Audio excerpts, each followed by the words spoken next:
Hey Aussie gamers, Luke1 here, and today I am going to be doing some surgery on my DualShock 4. As you can see, let me just see if I get this focused.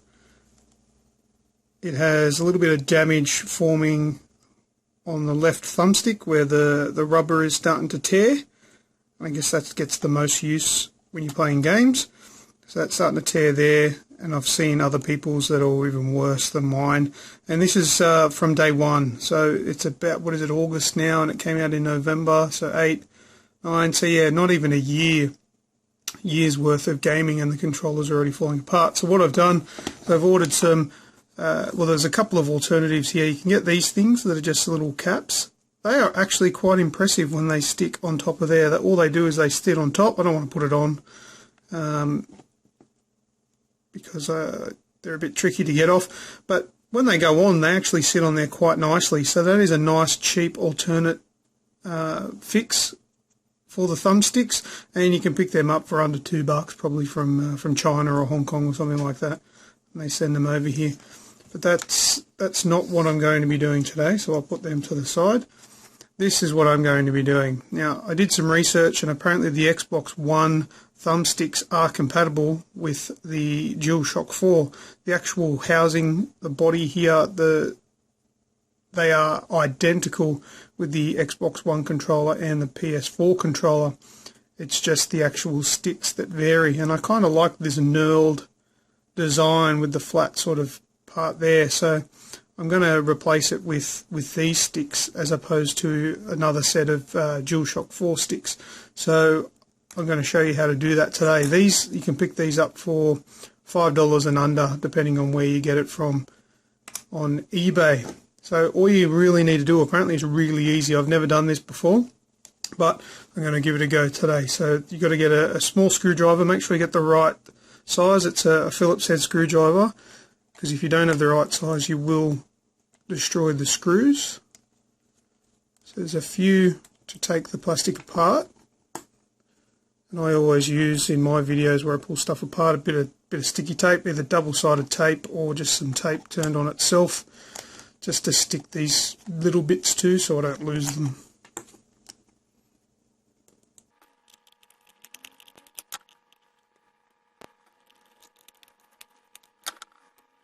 So that's 4 screws there that are off. Now, it's probably going to be the trickiest part, is getting the plastic separated. I usually try to do it on the side here. Let's get a bit of focus. Any minute now. There we go. On the side there. And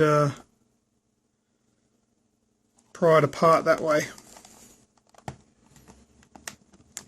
Now you want to be real careful too. Apparently the triggers, they don't have to come off, but if you bump them off, they're a bit of a challenge to put back together. If they're anything like DualShock 3, they are a son of a bitch to put back together. Okay, so if you manage to get them apart, which I have, you'll hear a bit of a crunch and it'll sound like things are breaking, but it's just the clips. As you can see, I'll see if I can show you on the side here, these clips giving way. They may break. I don't think any of mine did. They may, but there's no big deal if 1 or 2 of them break or whatever, because you are going to screw them back on.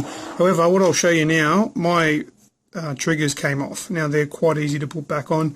They're much easier than the DualShock 3. So what you need to do is be careful not to lose this little spring that I've got there. See that little thing there? That needs to go on that part there. And then it just snaps. Although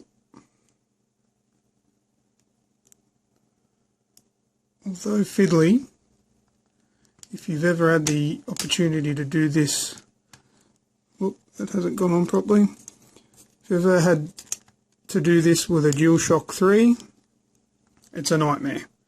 Now, before I click it on exactly, I'll see if we can see just that slot there is where it's right in the middle there. I'll probably highlight. Oh, there you go. You can see the shine off the clip, the spring.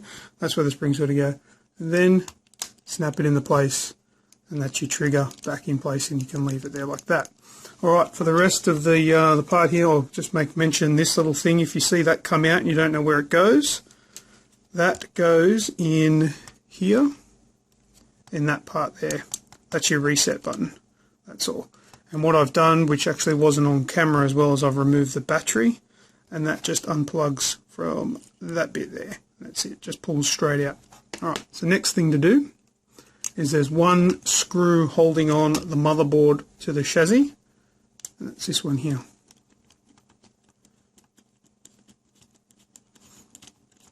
Now remember, this is the first time that I've ever done this, so that should be an indication of how easy it is, if it is easy, if I manage to get it all back together.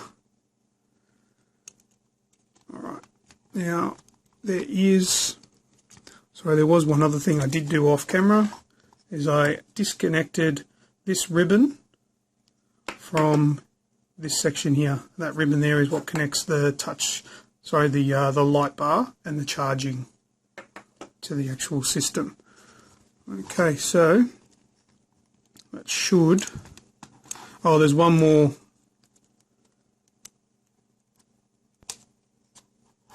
ribbon. This ribbon here, which is, I believe, for the touchpad, needs to be removed. That I would recommend a pair of needle nose pliers, which I'm just going to grab now. Okay, so a pair of needle nose pliers should make light work of this. Let's pull that blue tab. There we go. It's disconnected. That'll be handy to put it back as well. So that comes away like that. I'll leave the dual shock motors in place. They should just pop off like that.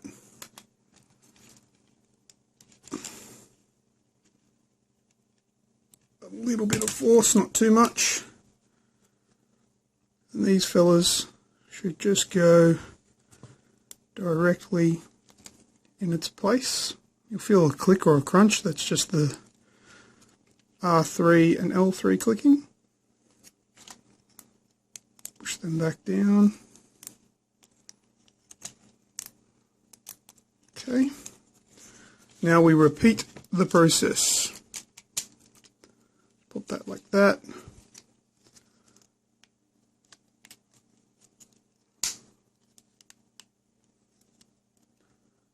There you go. Looks nice. Alright, let's put it all back together and see if it works. So like I said, repeating the process. First thing, I'll put this screw back in. So reversing the process, I should say, not repeating.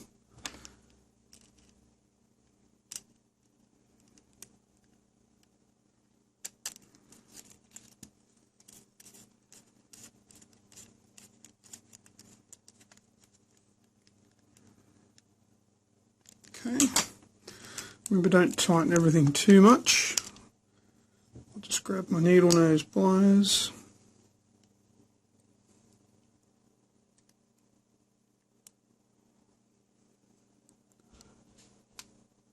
Put that back in there. All good.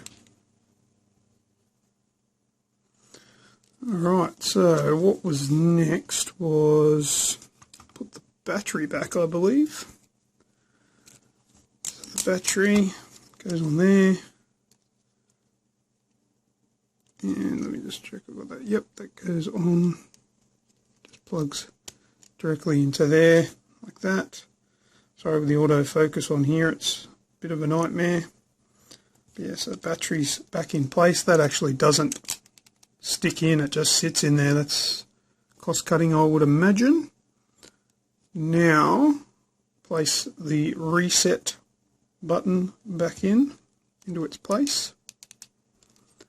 Okay, and that's it. Now this needs to come back. Probably the trickiest part. Now this here needs to plug. Oh, hang on, better plug it the right way.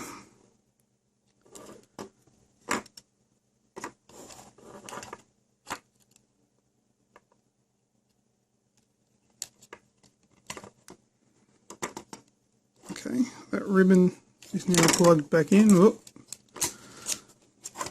You might want to chuck some double-sided tape on that battery. Seems though Sony didn't want to pay for it.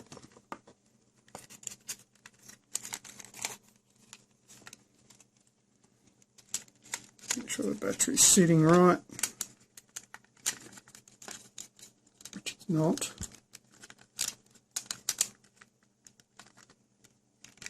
Okay. Make sure the triggers go through.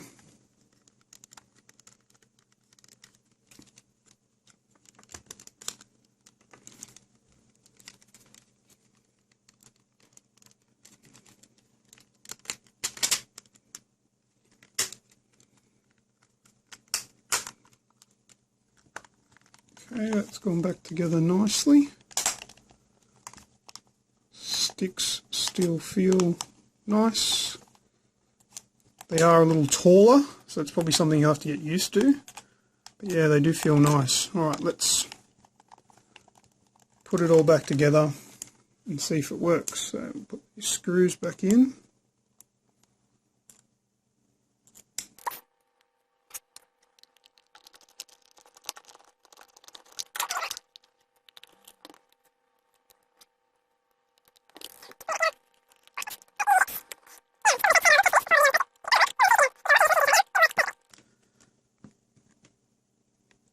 Okay, so there we go.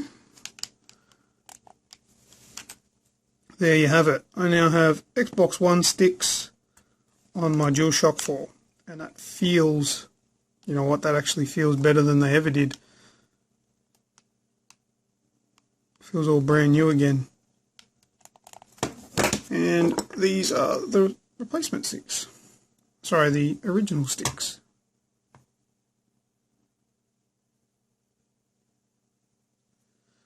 On there, so that one was just about ready to die, that one.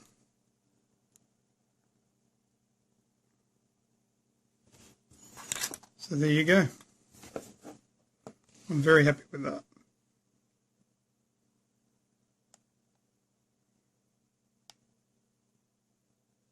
Thanks for watching.